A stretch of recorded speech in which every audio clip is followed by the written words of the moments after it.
afternoon, everybody. I'm Jill, and behind the camera is Roger, and we are Which Way Now? Now this is going to be our very first night of wild camping. We've had our eye on this camping spot for many years, well, months certainly, since we ordered our campervan 26 months ago. We keep driving past and stopping thinking this would be a lovely place to stop. We're not going to tell you where it is because we don't want lots of people flocking here, but it is absolutely beautiful.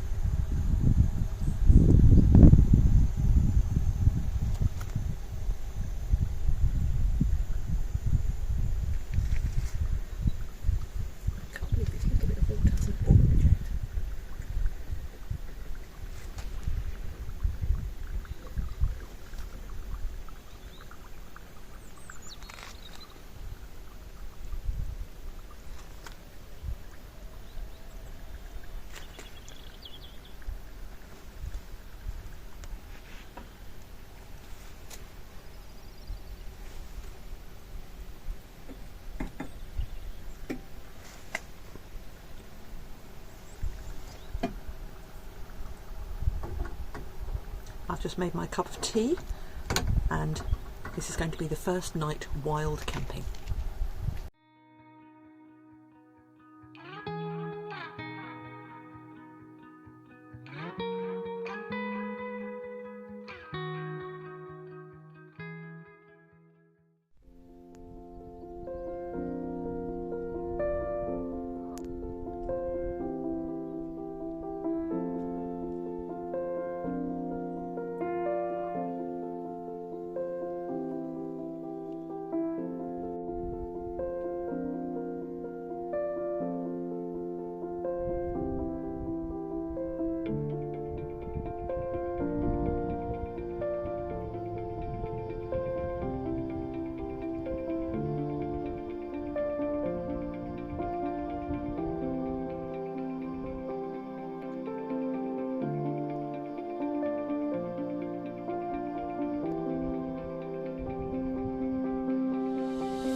So last night we slept in our first wild camping spot, and it was lovely. We went to bed quite early because Roger had been up at 5 for work, but actually the only thing we heard was owls and other birds, and this morning we've got up and gone for quite an early morning walk, and we've seen geese, we've seen swans and ducks, cormorants, herons fishing. It's been absolutely lovely. The other thing last night was we didn't hear a single car go past us, so we definitely chose a good spot for our first night's wild camping. Welcome to the Tregargus Valley. Today we're in the Tregargus Valley, which is also known as the Hidden Valley, and we're exploring remnants of the old mining past of the area. This was an area where they exploited china clay, and many years before that tin mining as well. And prior to that, we know that people lived in this valley down by the river. There's loads of buildings littered around, and there's an awful lot of remnants of ancient mining examples. So we're going to have an explore of that today.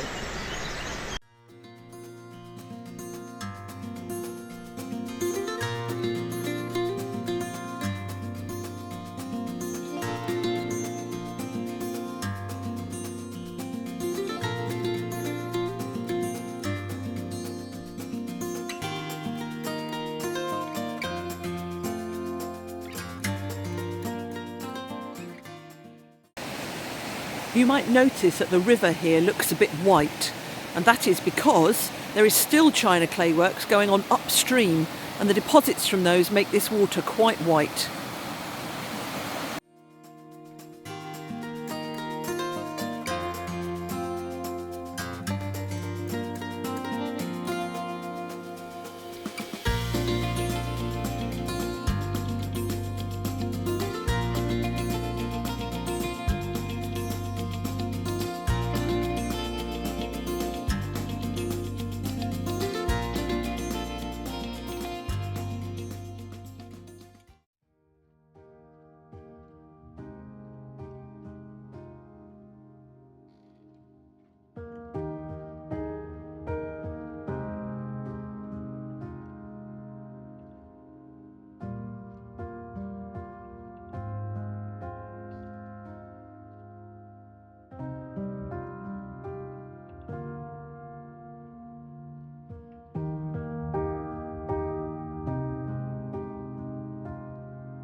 As you can see, this water wheel has scaffolding round it, and apparently they got a grant to try and preserve it for future generations. I don't know how long it's been like this, but it looks like quite a long time. Let's hope they do manage to preserve it.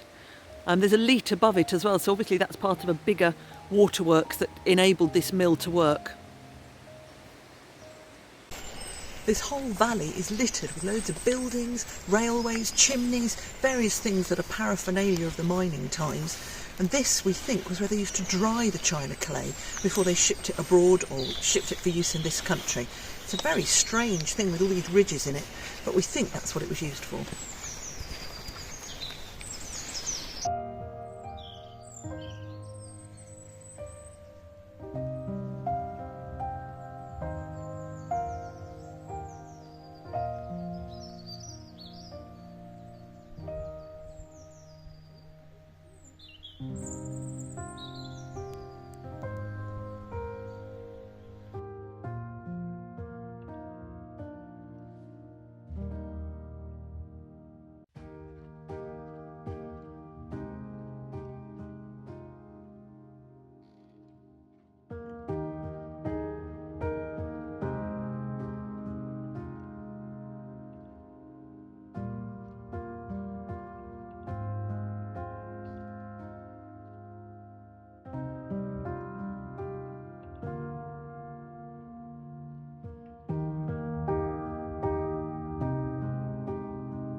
This is where there used to be a water wheel at one point. Sadly, it's been dismantled, and if you look in the bottom there, there's so much rubbish. It's a real shame, but it's a lovely, lovely site. Beautiful houses and dismantled mills and all kinds around here.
Yet another one of the abandoned buildings.